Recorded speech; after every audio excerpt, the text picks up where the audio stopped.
जो कि नेटफ्लिक्स की सीरीज़ है और हर्षद मेहता सोने लिव। मैं वीडियो कंटिन्यू तो वहीं से कर रहा हूँ, बस आप दूसरी वीडियो में देख रहे हैं क्योंकि वो वीडियो बड़ी हो जाती है और मैंने इसलिए काट काट के अपलोड किया। तो स्वागत है आपका दूसरे पार्ट में।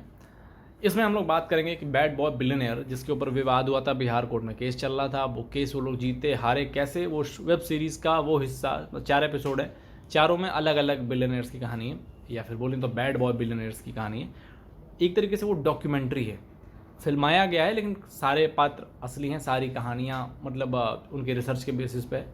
और बहुत सारे कंपनी के ही लोगों ने बयान दिए हैं, बहुत सारे ऐसे लोग, पत्रकार, अंदर के लोग, बाहर के लोग, तो उन लोगों ने बयान दिए हैं। कस्टमर्स जो लोग उस फ्रॉड का शिकार हुए उन लोगों ने भी बयान दिया।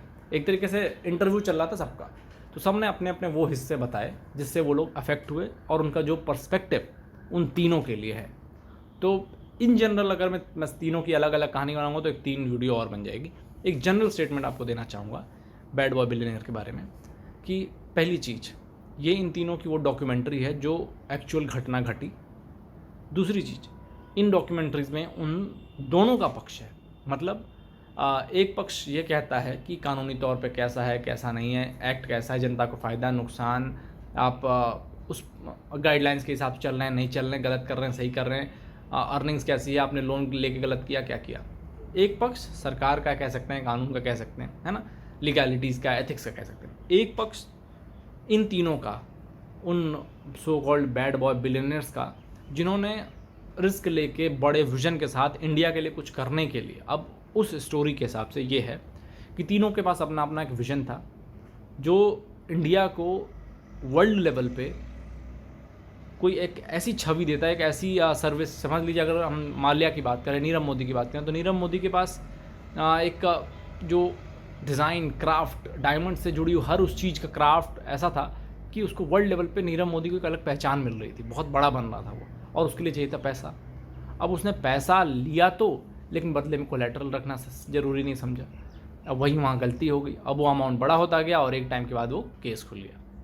वही तरीका माल्या के साथ भी है। माल्या ने भी लोन पे लोन, लोन पे लोन अपनी चीज़ को, मतलब कि किंगफिशर को कम रेट में ज़्यादा मतलब सर्विसेज प्रोवाइड कराया उसने किंगफिशर के थ्रू उनके कस्टमर्स को, क्लाइंट्स को।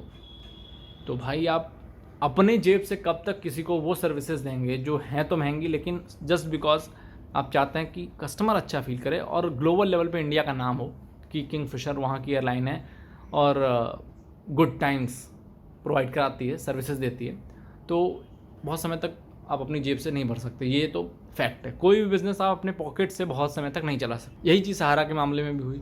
जो चिट फंड का बिज़नेस सहारा ने किया, स्टोरी में ये भी कहा गया है कि लोगों ने अपने बेटियों की, लड़कों की शादी करा ली, पढ़ाई करवा लिया, घर बनवा लिया, बहुत कुछ कर लिया, और उस समय बैंक पे रखने से ज़्यादा लोग सहारा में इन्वेस्ट करना ज़रूरी समझते थे और फ़ायदेमंद समझते थे। फिर सहारा ने उसको पैसे से पैसा बनाने के लिए यूज़ किया और धीरे धीरे अमाउंट बढ़ता गया। अब उसका भी कोई कंक्लूजन ये नहीं निकला क्योंकि दोनों पक्ष बताए गए। एक पक्ष कहता है कि बहुत सारे इन्वेस्टर्स फ्रॉड हैं, कोई इन्वेस्टर है ही नहीं, पैसा कहीं और से आया। सहारा का पक्ष कहता है कि इन्वेस्टर नज़र इसलिए नहीं आए, आपके भेजे हुए लेटर्स का रिप्लाई इसलिए नहीं किया क्योंकि इन्वेस्टर्स खुश हैं। अगर मैं संतुष्ट हूँ तो मैं सेबी के लेटर का रिप्लाई क्यों करूँगा? मैं तो भाई न्यूट्रल आदमी हूँ, मैंने जो दिया मुझे वापस मिल गया, मैं खुश हूँ, मुझे क्या मतलब, मैं इस पर चढ़े में नहीं पढ़ना चाहूँगा। तो सहारा का लॉजिक ये था। इन तीनों में 2 चीज़ें कॉमन थी। पहली चीज़, इन तीनों में एक एंगल आया कि इन लोगों ने गरीबों के लिए बहुत कुछ किया है। इन तीनों ने किया है, ये खुद गरीब जनता ने भी बताया, वहाँ पे काम कर रहे बड़े बड़े अधिकारियों ने भी बताया कि गरीबों के लिए इनका बहुत अच्छा पॉइंट ऑफ व्यू था, गरीबों के लिए बहुत कुछ किया है, वाकई में किया है। दूसरा पॉइंट ये था कि सरकार का, कानून का, लीगल पर्सपेक्टिव, कि इन्होंने शुरुआत से ही फ्रॉड वाली इंटेंशन से पैसे रेज़ किए, फंड रेज़ किया और अपने बिजनेस में लगाया, और अब वो गलत साबित हो गए तो सबके सामने आ गया, पकड़े गए वगैरह वगैरह। बैड बॉय बिलियनियर्स में भी आपको इतनी चीज़ों की नॉलेज मिलेगी इन सब के बारे में जो हो सकता है आपको भविष्य में किसी डिबेट में काम आ जाए, किसी एग्ज़ाम में काम आ जाए, और या फिर आपको बहुत चीज़ें जनरल नॉलेज की आपको पता ही नहीं थी और आप देखेंगे तो पता चल जाएगी। और कैसे बिज़नेस करते हैं, बिज़नेस के लॉसेस क्या क्या हो सकते हैं, आपको अप्स एंड डाउन्स क्या आ सकते हैं, वो भी आप देख के समझ सकते हैं। तो मेरा सजेशन यही है कि हर्षद मेहता से लेके बैड बॉय बिलियनियर्स, इन दोनों में कॉमनैलिटीज़ बहुत कुछ हैं, बहुत कुछ सीखने को मिल सकता है। उस पर्सपेक्टिव से, ओपन माइंड से अगर आप देखेंगे, बिना ये माने कि अरे ये लोग तो क्रिमिनल्स हैं और क्रिमिनल्स के ऊपर कुछ बना है तो हम उस माइंड से क्यों देखें। आप माइंड को क्लीन करके जाइए और ज्ञान लेके वापस आइए। अगर आपने पहली पार्ट नहीं देखी तो लिंक दे दूंगा, और अगर आपने दोनों पार्ट देख लिए तो अपना रिव्यू कमेंट में बताइए। आपने वो दोनों देखा है कि नहीं देखा है, हर्षद मेहता और बैड बॉय बिल्ली ने, और नए हैं तो सब्सक्राइब कर दीजिए। फिर मिलते हैं अगली वीडियो में। जय हिंद, वंदे मातरम।